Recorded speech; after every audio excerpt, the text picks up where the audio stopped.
एक breaking news आहे। मुंबईकरांसाठी अतिशय महत्त्वाची बातमी आहे। मध्य रेल्वेवर उद्यापासून 3 दिवस जम्बो ब्लॉक असेल। सीएसएमटी आणि ठाण्यातील फलाटाच्या कामासाठी हा ब्लॉक आहे। 31 मे, 1 जून आणि 2 जूनला हा जम्बो ब्लॉक घेतला जाणार आहे। ब्लॉक काळामध्ये तब्बल 930 लोकल फेऱ्या रद्द होणार आहेत, तर प्रवाशांची मोठी गैरसोय होण्याची शक्यता आहे। ब्लॉकमुळे मुंबई पुणे दरम्यानच्या 29 गाड्या रद्द आहेत, तर प्रगती एक्सप्रेस, डेक्कन क्वीन तसंच इंद्रायणी एक्सप्रेसचा समावेश यामध्ये आहे। आताची सगळ्यात मोठी आणि महत्त्वाची बातमी फक्त मुंबईकरांसाठीच नाही, तर ज्यांना मुंबईमध्ये यायचं आहे रेल्वेनं त्यांच्यासाठी सुद्धा अतिशय महत्त्वाची बातमी, कारण मध्य रेल्वेवर उद्यापासून 3 दिवस हा जम्बो ब्लॉक असेल। सीएसएमटी आणि ठाण्यातील फलाटाच्या कामासाठी 31 मे, 1 जून आणि 2 जून रोजी जम्बो ब्लॉक घेतला जाणार आहे।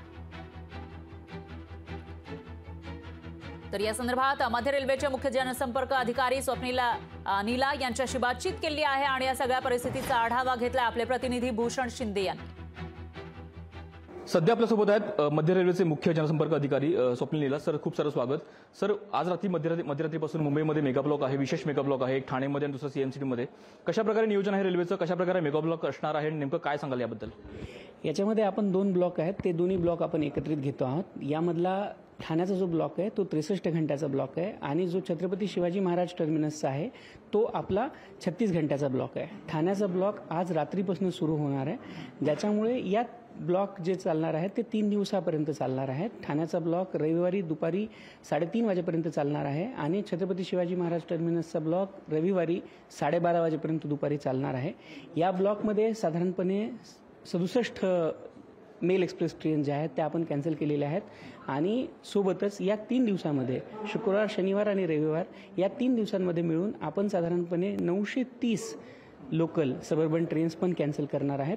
यामध्ये 2 कामं होत आहेत। छत्रपती शिवाजी महाराज टर्मिनसवरती प्लॅटफॉर्म नंबर 10 आणि 11 यांचे एक्सटेन्शन, हे प्लॅटफॉर्म जे पूर्वी होते ते 18 कोचपर्यंतच्या गाड्या अकोमोडेट करू शकत होते, आता हे दोन्ही प्लॅटफॉर्म 24 कोचच्या पूर्ण गाड्या अकोमोडेट करण्यात इतके लांब झालेले आहेत। आणि सोबतच ठाणा जे स्टेशन आहे त्याच्यावरती प्लॅटफॉर्म 5-6चं आपण वायडनिंग करतो आहोत। हा प्लॅटफॉर्म प्रत्येक जागी 2 ते 3 मीटर वाढणार आहे, ज्याच्यामुळे प्रवाशांची खूप दिवसांपूर्वीपासूनची जी एक माग होती की त्यामध्ये त्या प्लॅटफॉर्मवरती एस्केलेटर्स आणि लिफ्ट लागावेत आणि सोबत त्या प्लॅटफॉर्मवरती जी सध्याची स्टेअरकेस आहे ती पण थोडीशी अरुंद आहे, तर तिची रुंदी वाढवण्यात यावी, ही जी प्रवाशांची रिक्वायरमेंट होती किंवा डिमांड होती ती पण आपण याच्यामध्ये पूर्ण करू शकतो आहे। हे जे काम केलं जात आहे हे आपल्यासाठी एक दीर्घकालीन सोय वाढवावी याच्यासाठी केलं जात आहे आणि त्याच दृष्टिकोनातनं सगळ्या मुंबईकरांचं सहकार्य मध्य रेल्वेला नक्की मिळेल अशी आशा आम्हाला वाटते। कॅमेरामॅन लालचंदसह भूषण शिंदे, लोकशाही मराठी, मुंबई। लोकशाही मराठी, ऐका, पहा, जागरूक रहा।